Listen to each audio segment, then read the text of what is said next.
great to have you. There's a lot of follow-up on the last couple of sessions, but I'll start by introducing Dave Morgan.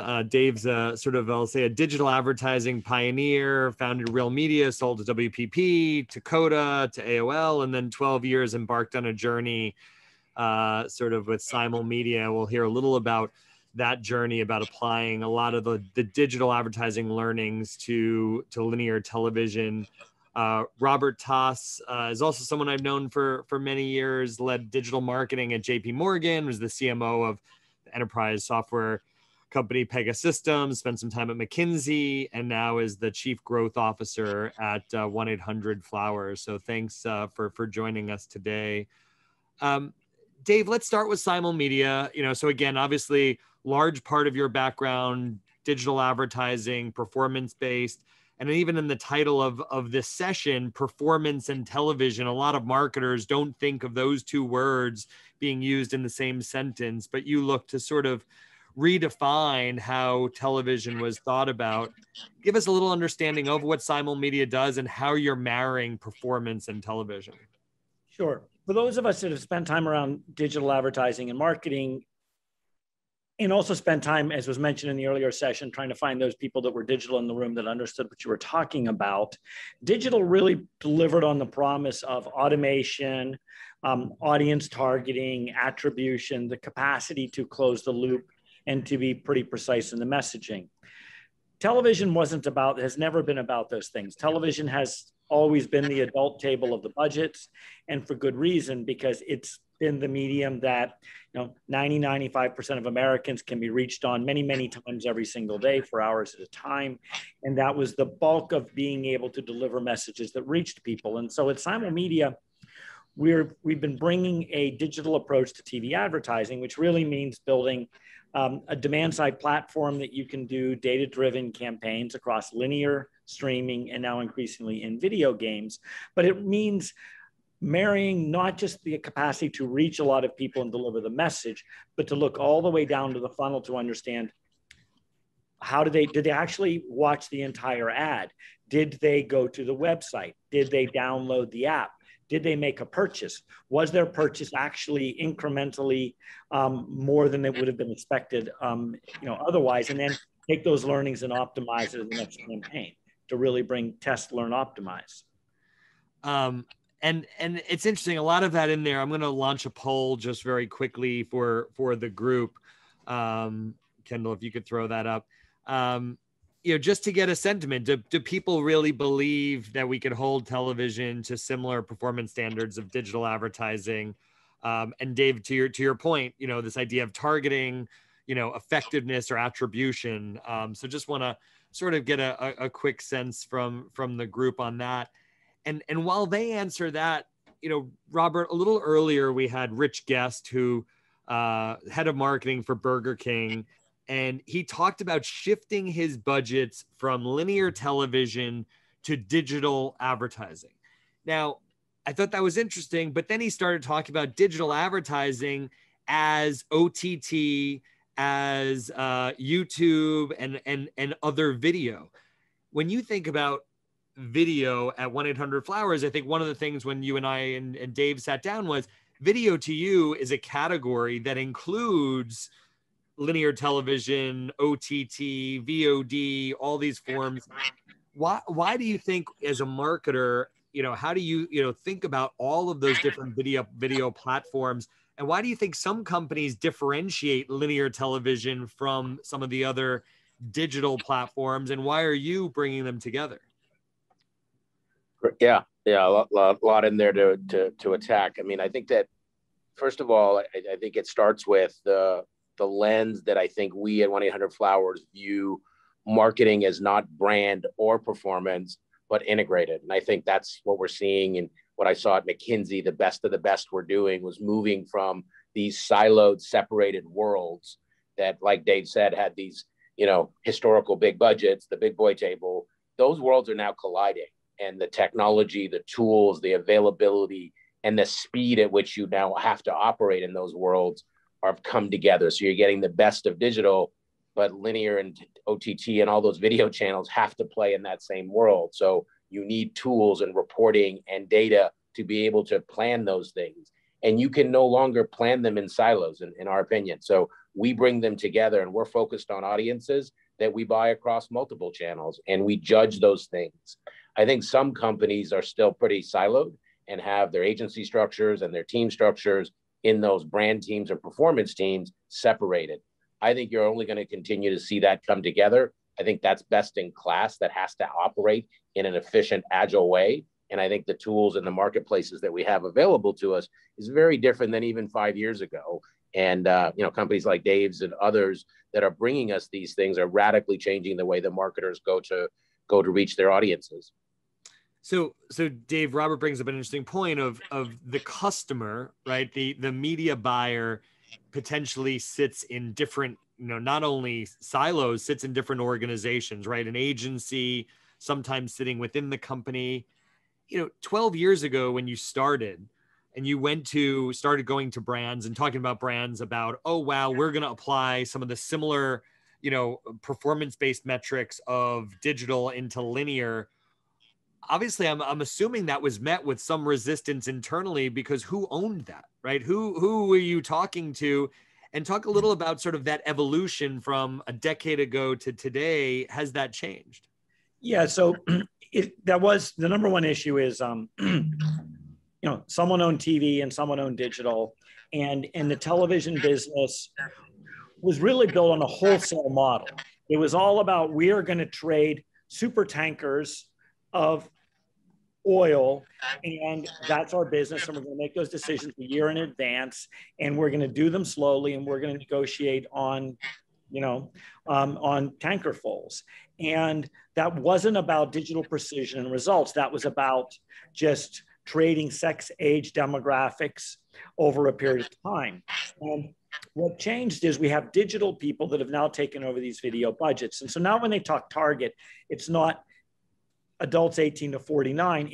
I have a first party data set, like working with Robert at Harry and David's, and here's the kind of campaign we want. And we want to reach these people, and we want to reach people that look like them in these characteristics. And we want to reach them over this period of time. And we're going to track it all the way down to the amount of visits we generate in the sales that we have. And we may shut it off partway through because we're not seeing what we expect, just like we would in a digital campaign. And we want to take those learnings back. And that language, that understanding is not something, that metrics-driven empiricism was not something that was done typically. And to Robert's point, you can do both, you must do both. Anyone utilizing video, large-scale video today has to think both about brand and about performance. And there's no reason not to. It can be done. Right. And for those of you who grew up watching, again, TV, my generation, watching the 1-800-Flowers commercials, right? Watching, and obviously some of Jim McCann, who's also CDX and Clarem's chairman, is the founder of 1-800-Flowers. And we remember him on television. But Robert, to that point, when Jim was doing commercials, a lot of it was brand building commercials. But 800-Flowers on the other side has really been based on performance marketing and a phone number on the ad and track everything. How have you seen balancing those two objectives? And talk a little about the work that you have done with Simul Media around the Harry and David brand. Sure. I mean, listen, I think you highlight Jim, and Jim was a pioneer in direct marketing and was a pioneer in bridging brand and direct, to your point, with the 800 number and being first on AOL from an e-commerce perspective. That's always been our DNA, and that hasn't changed. I think what's changed is the tool sets available. And as those tool sets get better and better, we're only continuing to do more of that. So, when I joined, Harry and David was pretty much a catalog marketer and did a fabulous job at that. But as it saw its audience and the channels that it needed to play in, we partnered with people like Dave and others to be able to build an integrated marketing approach to reach specific audiences. And like Dave said, I can't stress this enough. It's not 18 to 54. It's people that have, we took our file, we take our data, we match it and use that to inform the audience profile that we want to reach. And we tested our way into it. We adjusted, we worked with Dave and partners like that to make it perfect for us and be able to make digital-like decisions across all the channels. That includes, linear and so forth, to be able to optimize our marketing spend and saw fabulous results, as we were entering the pandemic, and have since continued a great partnership with Dave and have saw fabulous results in terms of our video strategy as a core part of our enabler. We see significant contribution from a multi-touch attribution perspective, which we've invested in to make sure that our measurement structures are there. And we continue to invest in testing with Dave and the team to really figure out how we refine our channel strategy across the audiences that matter to us. So has, again, as someone who isn't involved in those, is TV, can it be as agile as you think of digital, right? I mean, people think, TV, I plan, right? I read out my plan. And to your point, you're talking about agility and iteration and all of that. Can TV be that responsive? Can you be that responsive with linear television as you are in your digital campaigns? 100%. I mean, listen, it's obviously has some mechanisms that don't translate perfectly, but the data sets, the tools, the insights that we gather and the adjustments we can make are night and day from what it was 10 years ago. And I think that's allowed us to get smarter, to be more efficient with our spend, to make changes as needed to meet the business objectives that we have. And I think it's a cultural shift. We switched agencies to help us with that even. And we partner with a company called Camelot, which was specifically a digital agency that understood these levers and understood TV, but understood how to be able to optimize them and help us through that planning process. How we build creative, how we build CTAs through that process has all radically been redone to meet these agile needs of the business. You can no longer plan 6-9 months ahead of time and hope it works out. The world is changing too fast. We're seeing that obviously as we come out of the pandemic, but I just think that's modern marketing. And we've got to have the tools and the agility built into our processes with our partners to be able to take advantage of what's out there. Great. And before we go on to the next question, I want to bring up the poll results just to get a sense of how people are feeling about it. Kendall, if you could bring those up. So it's pretty evenly split on can television be held to the same standards as performance, and then obviously pretty evenly, most people saying that equally targeting as well as measurement is important. Dave, would that surprise you that nearly half the people, 43%, don't believe that television could be held to the same performance standards? Doesn't surprise me at all because, we still have a minority of television advertisers are availing themselves of better targeting in a lot of cases. So many companies don't have the benefit of selling direct to a consumer. I mean, the advantage of like the heritage as Robert talked about with Jim McCann is that if the phone wasn't ringing, you knew you were doing something wrong. You can't just say, I'm going to buy a whole bunch of TV ads and maybe a year from now, Walmart might tell me if I did well. Like, you live it every day. And so, I think that a lot of people still think that they can only get brand out of TV. And the only other way to do it is to try to buy some remnant stuff for direct response. And they don't realize you have to do both. You actually need to do it in a more precise way. You need to do it more automated. And, what we've seen during this pandemic that's only accelerating is those companies that are channel focused only, that depend on somebody else selling and have a real disconnect with the consumer. Most of them are deploying it the old fashioned way on broad sex age demographics because they don't have consumer data. They're going to have a challenge long term, just having a business challenge. And it is going to be the businesses and the consumers today and in the future are going to be happening fast, directly sold. You need to optimize well. So it does not surprise me at all. Right. So there was a question in the chat, and if anyone has questions, please try to drop them in the Q&A, just because as I'm trying to scroll through the chat as well. But there was a question, and it came up a little on that last session about them talking about social and mobile first as far as this next generation of consumers. Dave, you talked a little about you're not thinking about only linear television, but you're thinking about OTT, video games.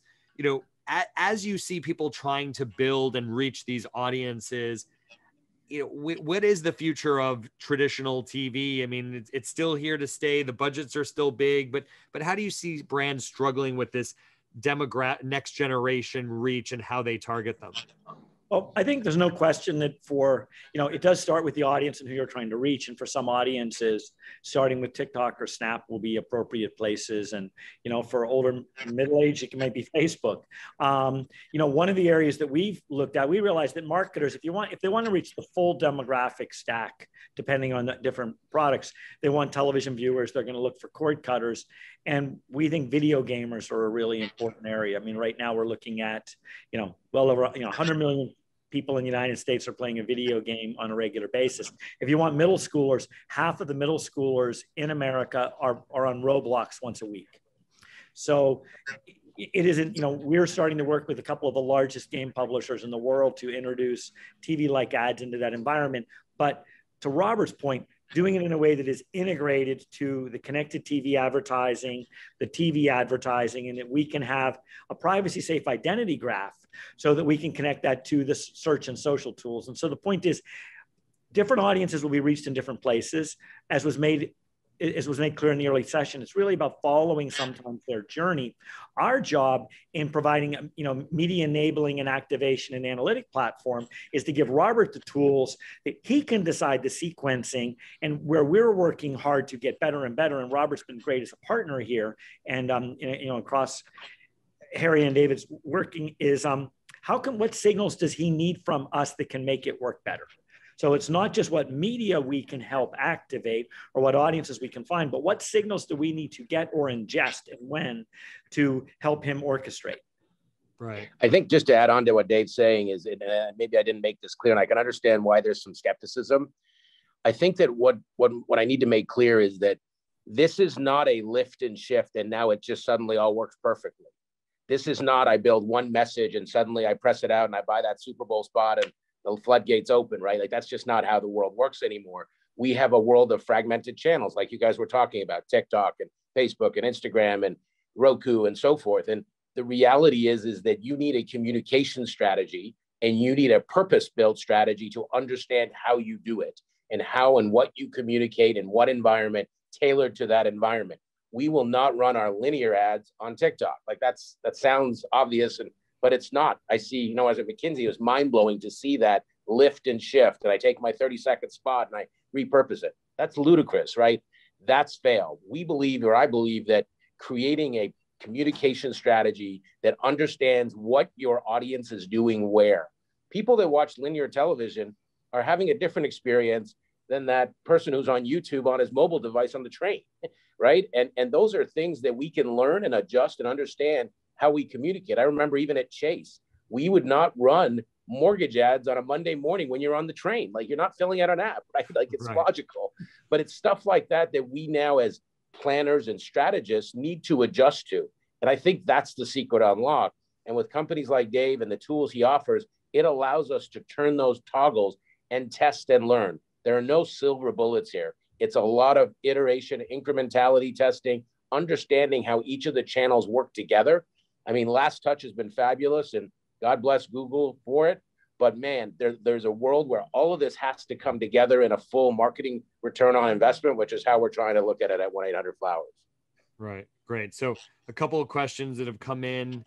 Are addressable ads confirmed for upcoming ATSC 3 standard? Dave, you probably know what that means. I don't, but...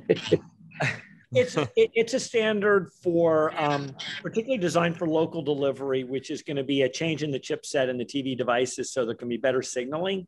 I think what you need to understand, what it represents is television as we know it is a fragmenting platform, just as this concept of it. You have broadcast that actually has signals that are coming in both digitally, on what are the diginets and the more standard frequencies. You have connected TVs where it's coming in on a broadband. You have things still coming across satellite and coming across multi-channel. And so one of the things that's going to be important, because I also noticed a question coming across about privacy that ties very much to it, is that one of the real promises of the television world is that most of this content is still consumed on a TV to a number of people in a room. And so this idea of more cohort-based targeting, where you're much more refined than you would be otherwise. You don't have to chase someone with a pair of shoes around the web in their mobile phone, but you can deliver a more relevant ad with better data. And I think that's one of the interesting things that we're seeing in this TV and connected TV world, is the capacity to do that. And do you see, it's interesting when you look at most of the VOD, OTT platforms now, they are going to a user-based login, right? So I log into my Netflix. Each of my family members has a profile. I'm assuming over time, obviously, it knows from a content standpoint, it starts to understand individualized behaviors versus the group behavior. You know, will we start to see, I mean, because this idea of personalization of advertising, especially in TV, is hard because you have a group sitting there. Well, Hulu is on average watched by 1.8 people at a time. That's more than one. So yeah, we will have our individual accounts, but I think great brands understand, and particularly the television environment, that you're talking to a group of people. And, you know, like in the video gaming world as well. I mean, we're now seeing, I mean, with the multiplayer games and playing with people and having streaming. And so that is actually something that where 1 + 1 can equal 3, and understanding that it's not just this retargeted ad and putting it on a screen, like to Robert's point, lift and shift. That it's really about understanding the environment and reaching that audience in the way they expect to be communicated with. And then let's see. When we talk about privacy, I do want to go back to this, you know, Robert, you mentioned something about, you know, testing and iteration and all of that. And obviously that relies on closing the loop, right? We talk about both reaching the audience and then measuring conversion. I just want to end on sort of on that, or on measuring ROI and really closing that loop between targeted delivery and attribution or conversion. Dave, can you talk a little about, and then maybe Robert, in the test, in the work that you've done with Harry and David on linear, you know, how are you following the consumer through that journey of seeing the ad and then ultimately following it all the way through? Are they converting? Yeah, I'll do the first part, then hand off. So we base ours on an opt-in data set of viewing data that comes from more than 30 million Americans. That's part of the automatic content recognition when they set up their smart TVs. And we build models from that are matchable, so we can understand how people are watching TV. We can predict what we expect them to watch in the future and who's likely to be watching any one spot, both individually and as a group. We then use that to target the ads. We can tie that to pixels on the websites to understand. We don't know who the person is. It's been anonymized before it gets to us, but we can then make that matchable to Robert, so we can hand off both that data, and then he can tie that into, you know, the data on his own commerce end.